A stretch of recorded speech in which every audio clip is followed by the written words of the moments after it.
Bonjour à tous, bienvenue sur votre vidéo de récap et d'analyse du week-end. On va s'intéresser maintenant au Nasdaq. Donc nous sommes le 19 mars 2022. Et puis on va regarder comme d'habitude dans un premier temps ce qui s'est passé cette semaine. Et puis ensuite on va regarder ce qu'on va faire avec nos zones pour la semaine prochaine. Alors, graphe 4 heures Nasdaq, c'est ce que vous avez sous les yeux. Donc on a ouvert ici, hein, d'accord. On n'a pas réussi dans un premier temps à passer le support 1 annuel et les 13 400, d'accord, hein. On avait une belle bougie mère ici. Je pense que vous l'avez tous vu. C'était assez évidente quand même. Voilà. Cassure, ok, retest et on part chercher le bas de la zone 3. Alors c'était un peu dangereux de vendre là quand même, hein, d'accord. C'est un trade personnellement que je n'aurais pas pris. Pourquoi? Eh bien, parce qu'on ne vend pas un support. D'accord, on ne vend pas un support. Il y avait très peu de place entre le bas de cette bougie mère et puis le support, hein, notre zone 3, d'accord, qui a super bien réagi. Vous avez vu, on est venu chercher le bas de la zone 3, on a fait à peine un petit excès et on a réintégré directement. Belle bougie haussière ici.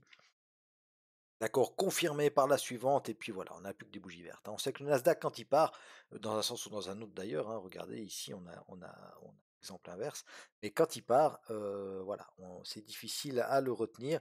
Et puis, regardez, intéressant aussi, hein, la bougie mère ici, d'accord, elle est cassée, retestée, ok, et on vient retester quoi? Ici, d'accord, sur cette bougie-là.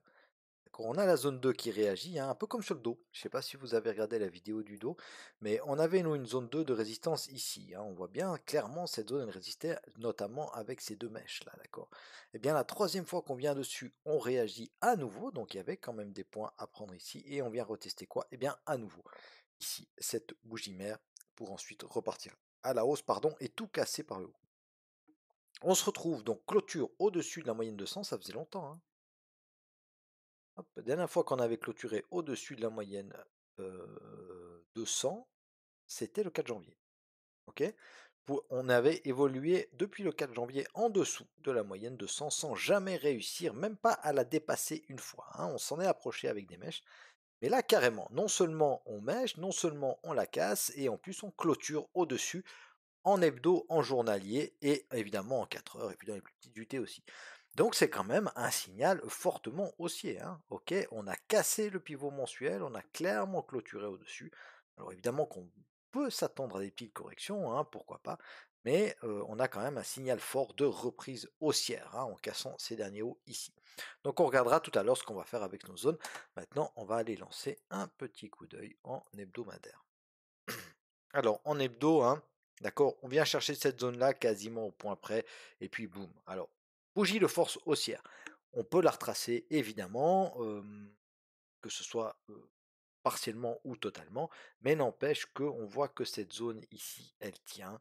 Elle a renvoyé fortement les cours à la hausse, hein. On a fait un plus bas en début de semaine quand même. Regardez, on est venu casser cette bougie-là, hein, cette mèche ici. Ok, mais on a préservé ces deux mèches-là. D'accord. Et puis voilà, on clôture au-dessus du pivot annuel, rien de plus à dire. On a fait là une belle correction quand même, hein, sur le Nasdaq, c'est celui qui a le plus corrigé. Voilà, à peu près 23%. D'accord. Alors, on repart à la hausse maintenant. Attention quand même, il y aura ici des niveaux qui peuvent bloquer et qui vont certainement, pourquoi pas, bloquer, hein. Notamment 61,8, d'accord, 15 003 RAM, donc à surveiller ces niveaux-là. Ensuite, en journalier, eh bien, pas de surprise, hein, très très haussier également, d'accord. On a ici un beau railroad track sur le bas de notre zone, hein, comme je vous ai dit, bougie. Alors, on a une bougie haussière, donc railroad track, en plus qui avale la bougie précédente. On reclôture juste au-dessus de la S1 annuelle, et puis voilà, ça part à la hausse, on casse les précédents hauts. Très bien, à voir pour la suite. Euh, pour le moment, les moyennes mobiles sont toujours un peu pontifiées à la baisse, hein, mais elles tendent à s'aplatir, vous voyez, hein, notamment la 50, la 200, bah, forcément ça lag un petit peu, donc elle aura un petit peu de retard, mais on peut quand même s'attendre ici à une continuation de la tendance. Après, pourquoi pas un petit retracement, hein. Donc si on commence à retracer directement lundi, pourquoi pas aller surveiller des niveaux intéressants, d'accord, comme les 13 500 par exemple.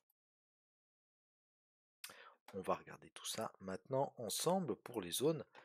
Alors, c'est assez intéressant, hein, parce qu'on a dit, on a les 15 300, d'accord? Donc les 15 300, et ben, c'est quasiment notre zone 1, hein, c'est un poil plus haut. D'accord? On va faire ça comme ça. Voilà. D'accord? Comme ça, on prend les 15 300. Vous vous rappelez, c'est les 61,8 de toute la baisse qu'on a eue depuis le début de l'année, hein. D'accord? Et puis ensuite, ici, donc la zone 1, on va la laisser, hein, on va déplacer ça vers la droite. On va la laisser. Pourquoi? Bah, parce qu'on l'a pas encore atteinte. Ok.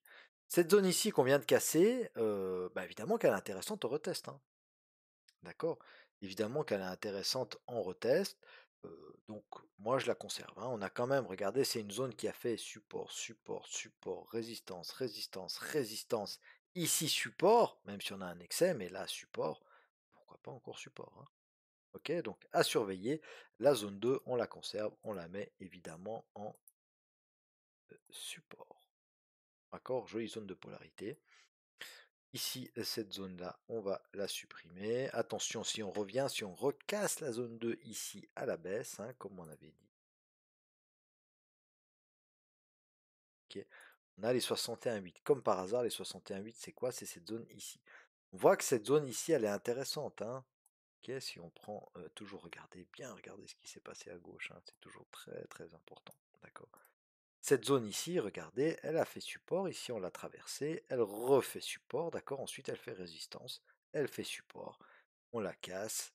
Et puis, elle fait un nouveau support. Cassure, retest, hein. Donc, pourquoi pas cette zone-là, les 13 500. On va pas la laisser noter parce que ça va faire trop de zones. Mais attention, ouais, ou bien, quoique, on peut la noter en zone intermédiaire, hein. Allez, on la note en zone intermédiaire. C'est intéressant de la voir. Celle-là.